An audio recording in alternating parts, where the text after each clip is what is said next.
Bonjour à tous, bienvenue pour une nouvelle vidéo du cabinet Landau Associés. Il y a une quinzaine d'années, je m'amusais à faire des articles puis un ouvrage sur l'histoire des mers. Aujourd'hui, je prolonge le plaisir en faisant une série de vidéos.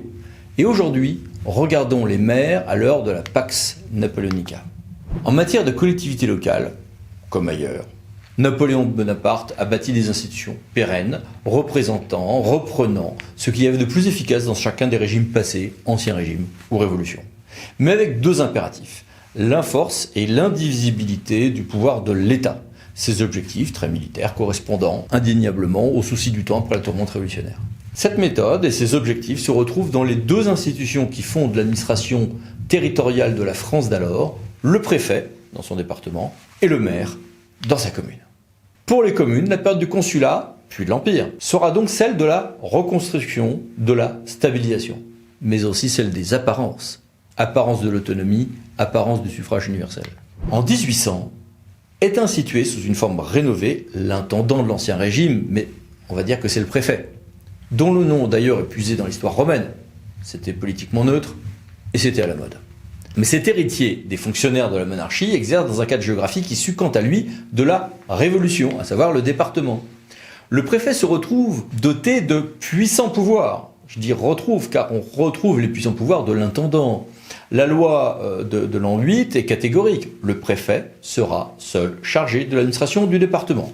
Bon. Il sera donc un Napoléon au petit pied, c'est-à-dire petit ressort géographique, ou au petit empire, comme l'aurait dit l'empereur lui-même.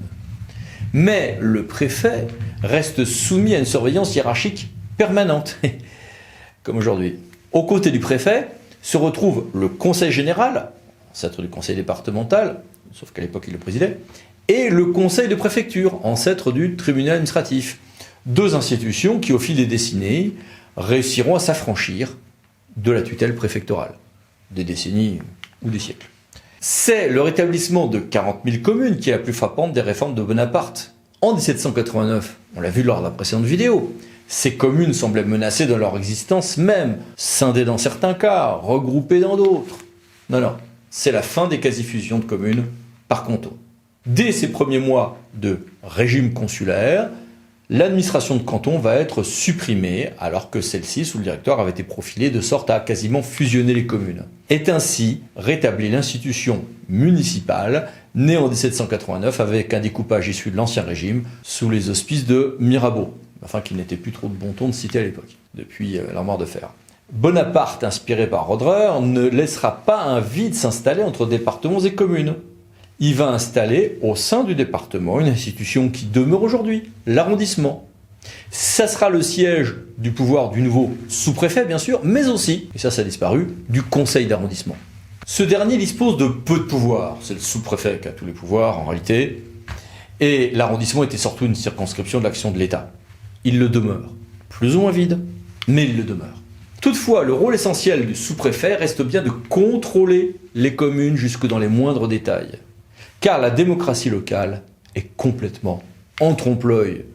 Sous couvert d'administration locale, le système ainsi mis en place était étatique. Il restait hiérarchique par un esquematage discret du système électoral. La pyramide des pouvoirs était construite au profit des exécutifs, liés entre eux par des relations hiérarchiques du sommet de l'État à la base communale de l'administration. Au sommet de la France, Napoléon Bonaparte. Il décide, nomme les préfets, qui sont ses subordonnés, qui détiennent les pouvoirs dans le département. Boum. Militaire. Il en va de même à l'échelon inférieur. Ce n'est pas le conseil municipal qui décide de l'administration communale, c'est le maire. Or, le maire n'est pas élu, il est nommé par le préfet ou par le premier consul, puis par l'empereur, en fonction de la taille de la commune. D'abord en dehors, hors du conseil municipal, puis progressivement en son sein. Le conseil municipal lui-même n'est pas élu. Dans un premier temps, il sera nommé par le préfet ou par le premier consul selon sa taille. Il faudra attendre 1802 pour que le conseil municipal devienne élu au suffrage universel. Mais là aussi, ce système électoral est une démocratie de façade, car les citoyens élisent des candidats en grand nombre parmi les citoyens les plus imposés, et au sein de cette liste de candidats, l'État nomme qui bon lui semble. Et puis à la fin, histoire de bien lier le tout, les conseillers municipaux doivent prêter serment au maire qui a été nommé. Comme ça, la boucle est bouclée. On a donc une pyramide hiérarchique, étatique, quasi militaire, qui est érigé en France avec le premier consul, devenu empereur ensuite, à son sommet, en dessous, les préfets, sous-préfets, les maires. Durant la tourmente révolutionnaire, avaient expérimenté presque tous les régimes locaux. S'étaient révélés, 10 ans durant, tous les enjeux que nous connaissons encore aujourd'hui, taille des communes, responsabilité, finances, déconcentration, décentralisation ou centralisation, sur lesquels vivent encore aujourd'hui en réalité les communes, ces problématiques-là. En notre 21e siècle, le maire bénéficie de l'onction démocratique. Son dépendance à l'égard du préfet est réelle. Mais l'héritage institutionnel napoléonien reste encore présent dans nos institutions locales comme dans un grand nombre de nos autres institutions, un peu pour le pire, mais aussi beaucoup pour le meilleur. Au sein des communes, à l'époque, le conseil municipal est composé de 10, 20 ou 30 membres. Le véritable pouvoir municipal revient au maire, qui est seul chargé de l'administration, selon un texte de 1801, qui est encore formulé ainsi dans une partie du CGCT. Il est assisté par des adjoints, et le conseil municipal détient quelques pouvoirs, notamment budgétaires, mais ceux-ci sont toujours exercés sous l'autorité impérieuse du préfet ou du maire.